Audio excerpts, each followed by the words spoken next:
least I'm fairly confident it's a bottle. Here you go, I'm gonna put the camera under. $200 in a creek. And it was buried between two logs.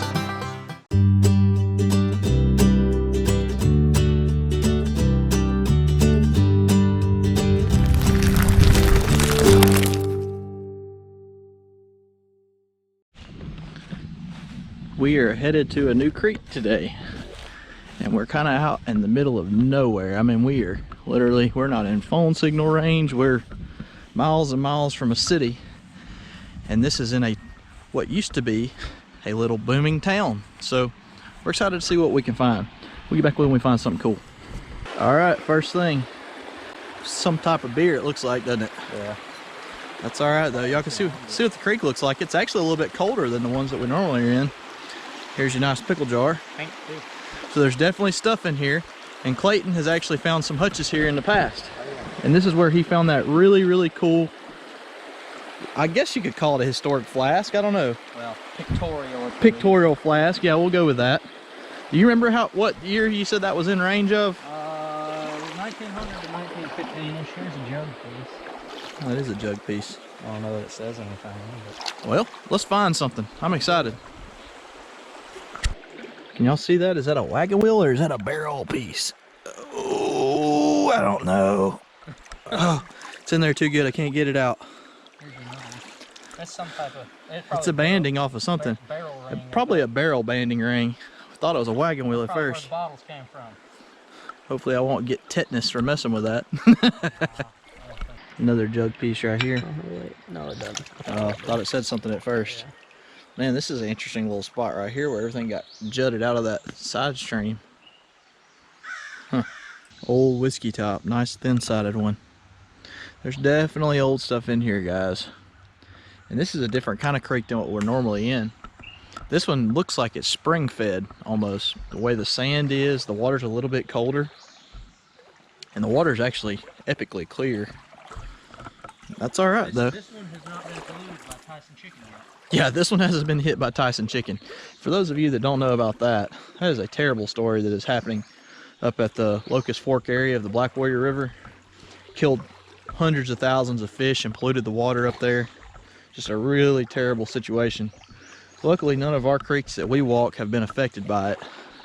We're a little bit south of that, but still, it's really sad for the nature side for sure. Look at that, guys. VHS tape.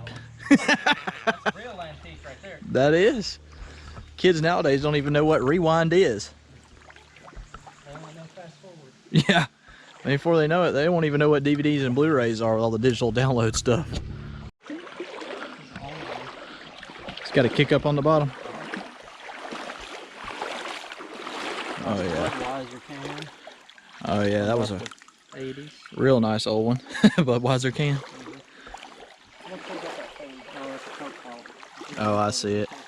He said he found a nice 1915 Coke sitting right there on that bank, just sitting all nice and pretty one time out here. That's so crazy. Looks like I got an 80s bottle. Thought it was gonna be something old. And it's a dadgum Mountain Dew. We have found our first gun in a creek. Oh my gosh, is it a murder weapon? It might be. It might be a murder weapon, guys. Thing, dude. It looks like a Wii gun. It's got a Y. Oh my, it is a Wii gun. Yeah, that's funny. Or an Xbox, actually. Our first murder weapon.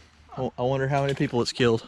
How does that get out here? This is in the middle of nowhere. Yeah, who knows, man? Who knows? That's crazy. I think this is a bottle. I don't know. Oh, it's a rock. Man, it looked just like a bottle.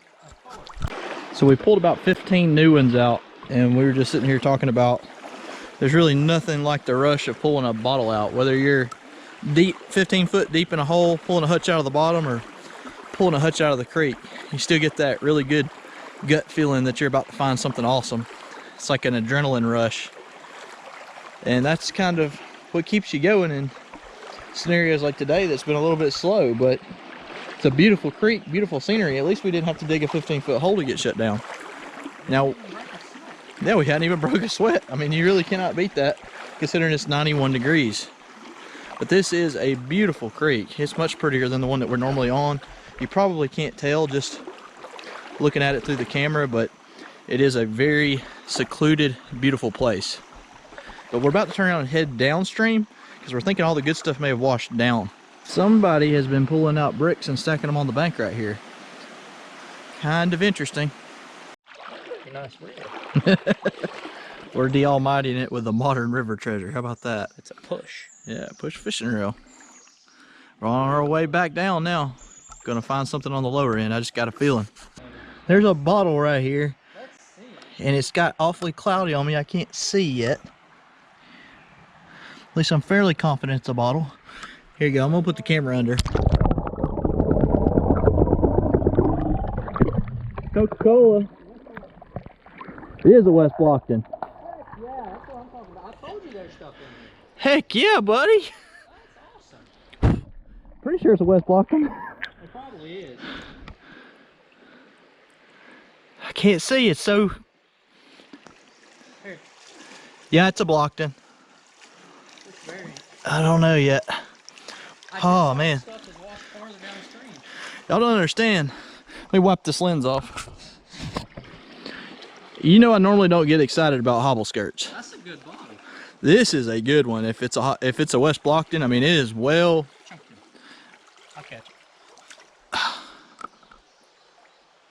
It is worn. Yeah, that's West Blockton. Is that a 15? Yeah. 1915 West Blockton. What do those sell for? A couple $100 probably.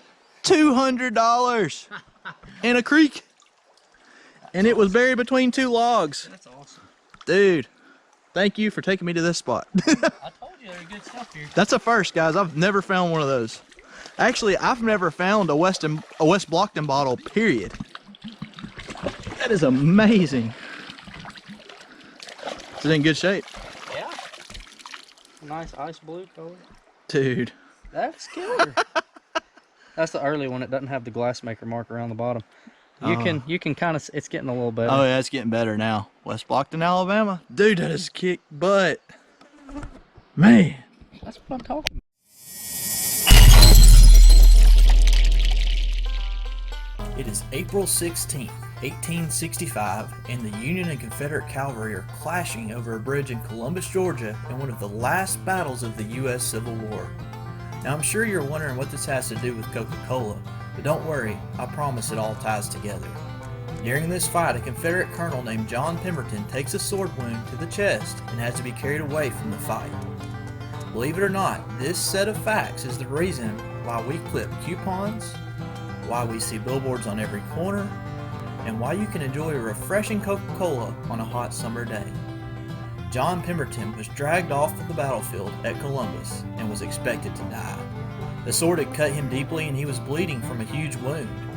The doctors gave him a ton of morphine to ease what they thought might be his last few hours, and despite what the doctors thought, John Pemberton survived.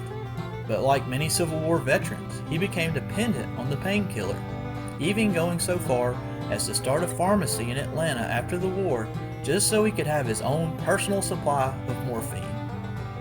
Pemberton battled with this addiction for years before deciding to search for a cure. In his search for a cure, he heard of something called coca wine, which was basically a mixture of wine and cocaine, and decided to give it a shot.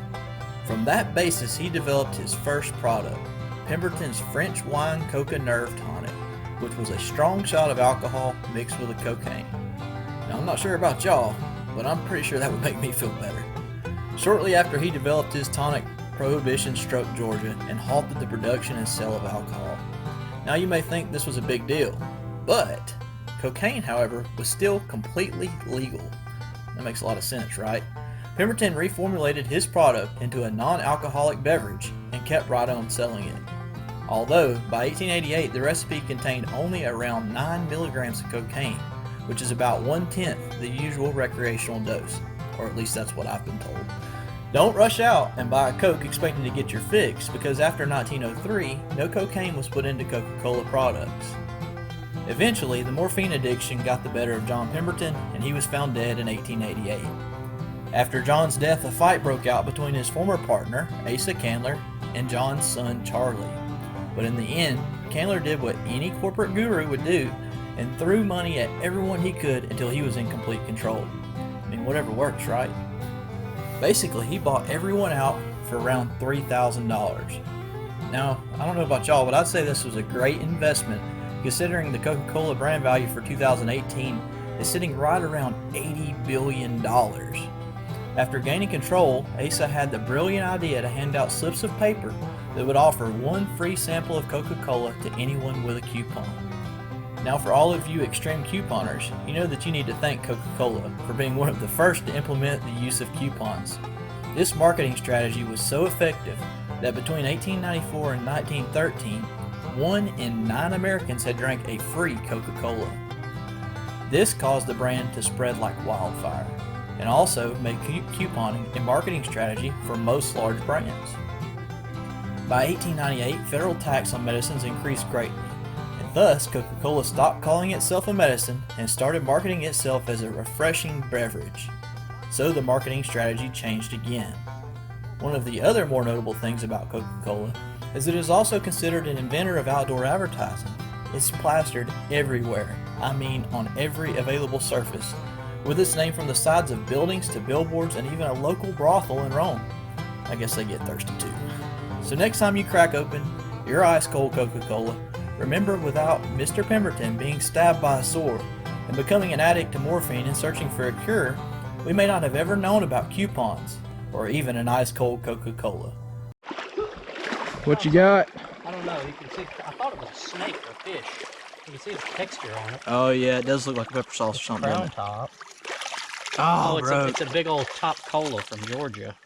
That's like 60s. Of course, I pull this. We're gonna try to get him a hutch today. That's our goal now. First hutch out of water. I've dug them. I've never got them out of the creek. Yeah, we've been going back and forth. He's found that killer flask in here though. There's something sticking out right there. What is that? Yep, that's what it is. Look at that thing.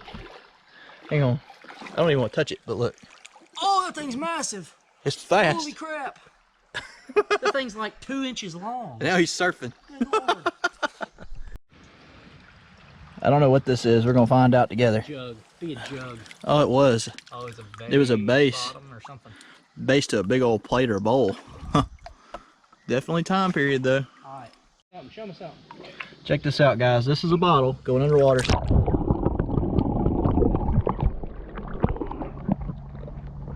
Feels new. Ah.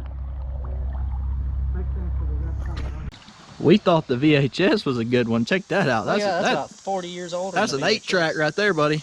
We can put that in our Trans Am and take off like Smokey and the Bandit.